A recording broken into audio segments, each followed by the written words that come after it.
one of the most important things when it comes to filmmaking. I don't even know. I'm kidding. In the previous video, we were talking about a particular part of a lens called the f-stop and the t-stop, and we learned a little bit more about the aperture. In today's video, I'm going to show you guys exactly what happens when you change the zoom or the focal length of your lens.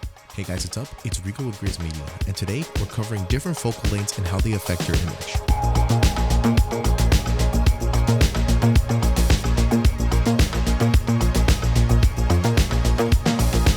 New to the channel, hello, my name is Rigo. I'm a videographer and photographer based on Los Angeles, California. Yes, the same Los Angeles that is currently on fire right now, but if anybody was worried, we are okay. There's no trouble for that. Video on that topic coming soon. And on this channel, we teach you guys everything there is when it comes to filmmaking and how to better think like a filmmaker. Now, today's video is going to be a little bit more technical. We're going to get into the gear, more importantly, what to pick in terms of your lens. We already covered one part of the lens, which is the aperture, which you can see in the video up here. But today we're going to be talking more about the actual focal length of your lens. The focal length of a lens determines how much the light is being converged or diverged given the particular sensor that you are using. In a more sensible way, it just determines how wide or how close up your image is going to look. And it's usually measured in millimeter. And if the number is smaller, that means you're going wider, and if the number is bigger, it means you're going more zoomed in. Take a look at this chart here. You can see that the circle or the bubble that the camera can see gets more bigger as we go lower on the millimeter range. However, if we go more longer up to 400 millimeters, only a small portion of light is converging at the lens, which means it's only a very small amount you're able to see. Hence, it looks like it's a zoomed in image. Now, there's all sorts of different millimeter lengths and different converges and diverges of light, which is how you can get a macro lens, or you can get a probe lens, or you can get something that's like a super far telephoto lens. All these just tell you that you're either gonna zoom in or zoom out a lot. The video I'm shooting on right now, 35 millimeters on a Super 35 sensor. Now, why was it important that I mentioned this is a Super 35 sensor? We're gonna get to that in a little bit. This is equivalent to about a 50 millimeter on a full frame sensor. And when you're shooting your videos, the focal length does matter because it's going to change the way you look in front of the camera. Let's take a look at these examples that I shot. So as you can see right here, I'm shooting at 16, 35, 50, 80, 250, and 400 millimeter. Let's take a look at each individual one and see how it changes my face. As you can see from the 16 millimeter shot, we really see a lot of distortion happening, and that's that sort of fisheye bubble effect you can see. My face kind of looks a little weird. It looks like we're looking at it from like one of those cameras that have that little mirror shield around them, and it just looks unnatural to the eye. Jumping up to 24 millimeter, we can see that we're still in a wide angle. We can see a lot of the frame. However, now there is not that much distortion, and it just looks like a very typical frame. The human eye itself does see at around 24 to 30 millimeters, so this is kind of like the sweet spot in terms of being as natural as you can be. Moving on to 35 millimeter, you guys can see that we're getting a little bit closer, but my face still looks fine. We see that the background blur is becoming more prevalent as we are staying at f2.8 the entire time. And you can see that my face looks generally pretty nice. Now we're going to go on to 50 millimeter. 50 millimeter, or the nifty 50 as some photographers and filmmakers call it, is generally the sweet spot in terms of filmmaking of how you want to shoot your face. It looks the most pleasant, and it really distinguishes your facial features a lot better than any other focal length. A lot of one-on-one talking scenes are shot at this range because it brings the viewer to a more connected to the character of the scene. Your focal length is also going to help you determine how well connected your characters can be and how your scene makes the character feel. From 80 millimeters and above, we're getting into telephoto territory. Telephoto is the way that the lens is bringing far objects closer to each other and also making the distance between the camera and the subject more closer, and you can see that a lot more better in the background as well. 80 millimeter is a really good way to do a close-up on someone if you want them to have a very serious scene, maybe if your character's having a monologue moment or doing a reaction to something happening in the scene. 80 millimeter is a really good way to get those reaction shots and really feel personally deep to what the character is talking about. 125 millimeter really helps to distinguish the character away from the background.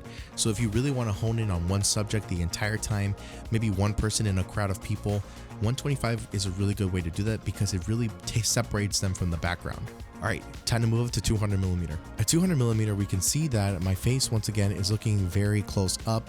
The background as blurry as it's ever been. And honestly, at this point in time, if you're using this for your video and shooting a subject with it, you're going for a creative look. This isn't a very standard way to shoot somebody. If you want to shoot your subject really closely, I would say stick to 50 to 100 millimeter. Anything beyond that is just a creative look on your part, and you're just trying to really emphasize a character, or maybe you're trying to make their face shift a little bit, as you can see in this image right here. I decided to go way beyond and show you guys what I look like at 400 millimeters, and here it is right here. As you can see, I look very distorted from the background. It looks pretty interesting. My little pimple that I have on my cheek, it kind of bulged out a lot. You can see it a lot more better. The more focal length you have and the more you're zoomed in on a subject, the more you can see their features better and more details are shown on the face and on the subject itself. Now, I don't own a telephoto lens like that. I don't own a 400 millimeter. So how did I get that look? That's where talking about your sensor size comes into play. A full frame sensor is categorized by the diagonal distance of the actual sensor itself. So 36 by 24 is the standard for a full frame sensor, and a Super 35 sensor is 24.89 by 18.66 millimeter. If we divide the diagonal of a full frame by the diagonal of a Super 35 millimeter, we get about 1.5, which means if you want to see how far you're going in on a Super 35 sensor, you need to multiply that number by 1.5 to understand how far you really are on a full frame sensor. For example, I'm at 35 millimeter right now on this lens right now, but this is on a Super 35 camera, which means I need to multiply 35 by 1.5 and you get about 50 millimeter. So that's how I know I'm shooting at an equivalent of 50 millimeter on a full frame sensor. I also have a 50 to 125 zoom lens. Similarly, on a Super 16, which is even smaller than Super 35, 12.52 by 7.41 millimeter. The diagonal of that is 3 times smaller than a full frame sensor. For that 400 millimeter test, my zoom lens can only really go up to 150 millimeter. However, 150 times 3 means I can get a total of 450 millimeters by cropping in on the sensor. A lot of cameras nowadays have the ability to crop in and be able to zoom in more so you can get more detail if you don't have that lens, since a lot of lenses are pretty expensive. I think that's a really great feature when you're looking out for cameras, and I will be showing you a full guide on what to look for in a cinema camera in a future video. What does all this mathematical filmmaking stuff have to do with the focal length of a lens or how far I'm looking at a lens? Well, it really is about your creative look. Knowing this knowledge really helps you understand how your sensor works and how your lenses help you develop an image. You saw how distorted things got when I was at the edge of a 16 millimeter. So if you want that kind of distortion, then you know you have to go really wide. But if you're looking for a very flat background, blurry background, you love that creamy look, you may want to look for more of a telephoto or an 80 millimeter look. Knowing all this information in your back pocket is going to help the flow of your Knowing all this information in your back pocket is really going to help you make those quick decisions when you're trying to see what kind of what kind of look you want in a scene. It also helps you have variety in different things you can try out when you're filming something. But that's going to be it about it for this video, guys. Hopefully you learned something new. Hopefully you learned something really interesting and something brand new about filmmaking in terms of lenses and stuff. I will be going over a guide on what camera you should be looking out for in 2025 and also what kind of lenses you should be looking out for as well. Hopefully you guys enjoyed. If you guys like this video, be sure to go ahead and give it a like. Make sure to hit the subscribe button and turn on post notifications. Let me know in your comments down below what is your favorite focal length to shoot on, and I'll see you all in the next video. It's Rigo with Grizz Media signing off.